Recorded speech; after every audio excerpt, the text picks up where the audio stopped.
What's happening is Len Davis with Pangelity Productions. I'm here in Seattle, Washington at the Northwest Film Forum. Tasveer is this great Seattle-based South Asian film community and arts organization, and I came to see a couple of films today for their documentary film festival every year in February. The first one was a short from Nepal, and the second one was a beautiful documentary about homelessness in New Delhi. And there was a young man facilitating the dialogue afterward named Jonathan Kumar, who I'm here with, who I wanted to ask a couple questions because he was talking about a project of his here in Seattle that deals with homelessness. Jonathan, nice to meet you. Let's just stand under the things so we stay dry.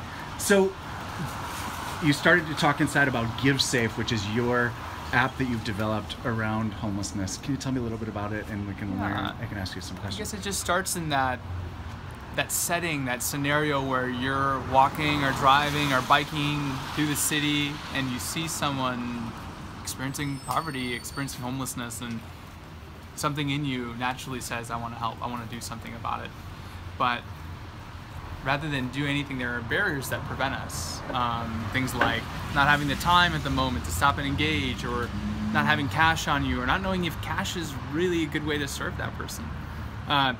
So that's something that I have experienced a lot growing up in Chicago and now here spending time in Seattle.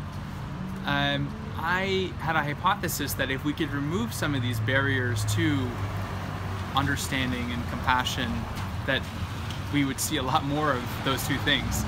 So I developed a very, very simple app called GiveSafe, G-I-V-S-A-F-E, and basically if you have the app equipped to your phone and you're walking around and you pass by within about 30 yards of someone experiencing homelessness with one of these are called beacons that nonprofits have started to give out to people experiencing homelessness.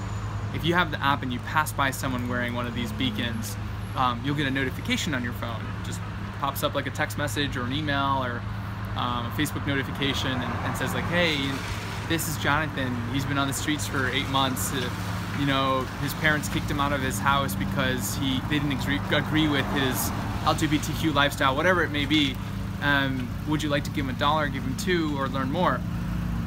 So you can use that information to hopefully engage with that person, and you can use that opportunity to give to something that that person really needs.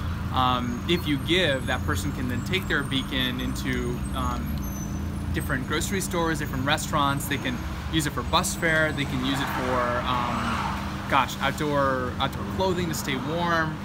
They can even stay at a shelter or at a hostel using money that's on the beacon, but they can't get cash for it unless they go to 7-Eleven and buy a 6-pack, or they can't, use it for other things like that. To buy a 6-pack? I didn't see you. That wasn't where I expected you to go with the ways in which they could use the cash. They can't use it. Got it, right. Okay, that was unclear on what you said there. Yeah.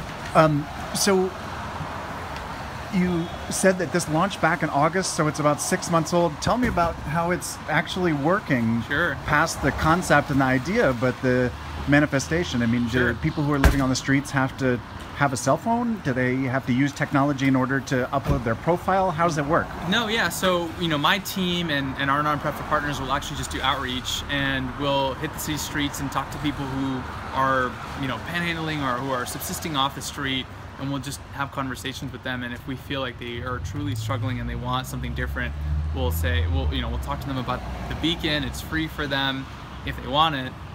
It's just a 5-question interview that we do with them on the spot, kind of like this.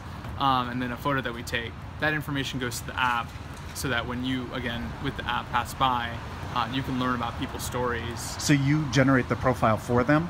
With them. Okay. So let's say I had the app on my phone. I'm walking down the street. I get a text message that, like, walk me through it. I get a text message that says, within 30 yards 30 of yards, me? Yeah.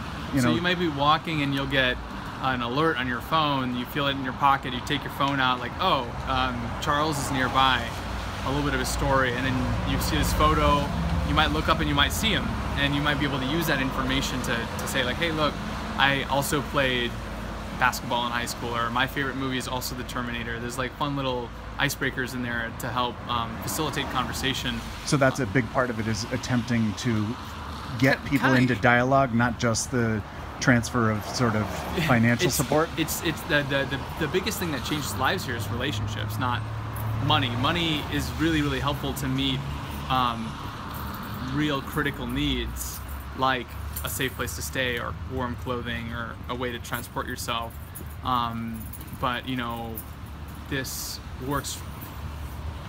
It only works when it's surrounded in relationship, either with the person with the app, but also with our nonprofits, in that the beacon expires every month, and for them to renew the beacon and keep it active, they have the responsibility to sit down with a counselor at one of our nonprofit partners. And who are some of the partners, just to understand the kinds of organizations? The Metropolitan Improvement District, the Union Gospel Mission, New Horizons, Mary's Place are our 4 nonprofit partners that will meet with beacon holders on a month-by-month basis and just help reactivate their beacon, find out how things are going.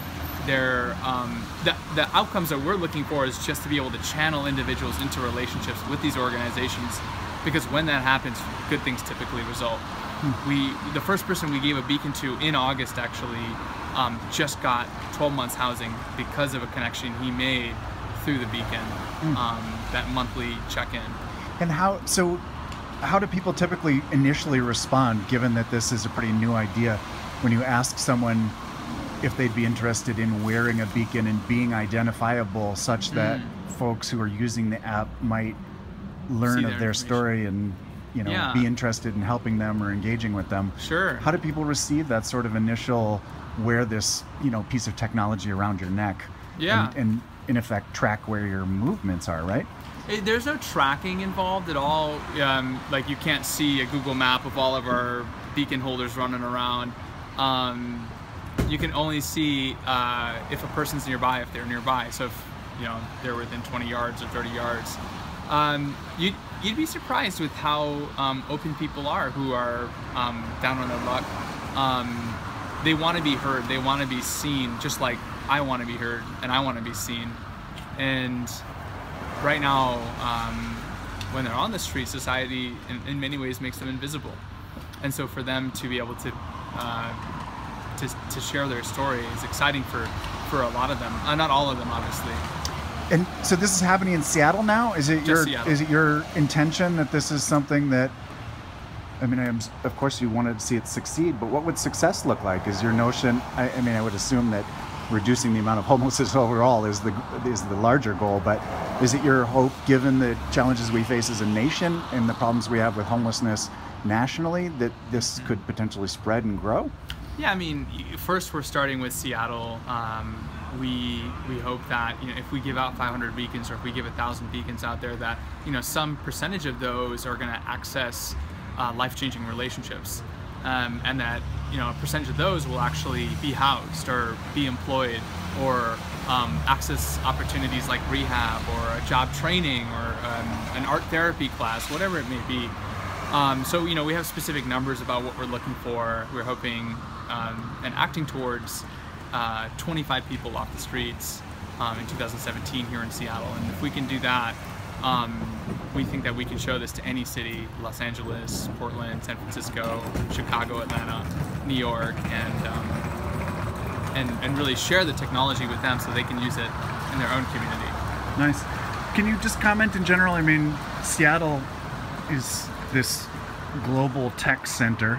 At the same time, homelessness is an explosively difficult urban issue that we're dealing with as a city. The inequality between growing unaffordability and the encampments and, you know, shanty living, people under tarps, and it's just in the last year or two it's really exploded. Can you comment in general on this, you know, this nexus, I guess, in Seattle of the growing problem of homelessness with the growing tech character of our city?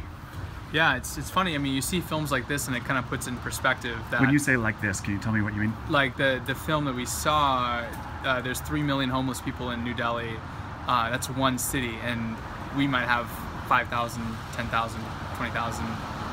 But yeah, it is a growing problem, and there's a lot of suffering that's happening to our very own. Like a lot of the, I think like 3 out of 4 people I talk to are from like this state, Like their last zip code was, you know, in Kent or Tacoma or on the east side somewhere. So it's not like they're just coming in from all over the country. It's like our very own neighbors might end up on the streets for one reason or another. It is interesting to see our economy grow and support so many transplants and this new economy develop. I've only been here for 2 years, so I can't speak as an expert to any of that, but I do appreciate that those technology companies are also thinking about the people that they're displacing, and that there's a technology company like GiveSafe that now is helping people who may have been displaced by technology companies. So it seems to be coming around full circle. I guess in closing, what are some of the greatest misconceptions or what you want people to know most about your efforts in doing this? It's not hard to imagine that people would think, this high-tech solution to a very visceral sort of economic, social issue in our country. And I just wonder what your experience has been in terms of how people typically receive what you're doing on both sides, in terms of, you know, the effect that you're having, as well as people wondering whether that kind of approach to this issue is really going to help make major changes in overcoming this you know, challenge we face. Heck of an issue. Well, yeah, I mean, we haven't faced too many misconceptions. I think what we're not trying to say that our app is going to solve homelessness. We're saying that you're going to solve homelessness through reaching out, and you know, you can do that on your own. If you're interested, we have this tool that will help you learn the stories and learn the journeys behind the faces that you see for a split second. So, you know, we're not doing anything but being a bridge, a vehicle to your own generosity. So if that's in your heart, we think that this can help unlock some of that. Great. Anything else that you'd like to share about GiveSafe? You know, the beacon holders that we work with are remarkable individuals, and yeah, and I think the biggest thing that I have seen is it's a lot of relational poverty that's out there. It's not just financial. A lot of relationships that have been broken, that have led to where they are now. And so when you're talking about relational poverty, I think the only way to heal that is relationships. And so, you know, I'm excited to see and help facilitate a lot of those in the coming months. Great, thank you. I'm glad to meet you. Again, my name is Len Davis. I'm here at the Northwest Film Forum in Seattle, which is a true treasure arts organization here in our city. Tasveer is a South Asian film community and arts organization that I love. We're here at the Documentary Film Festival that they're putting on here, and I'm with Jonathan Kumar with GiveSafe. Jonathan, thanks so much. Hey, thanks for having me. Great to meet you. Yeah, you too. Stay fresh.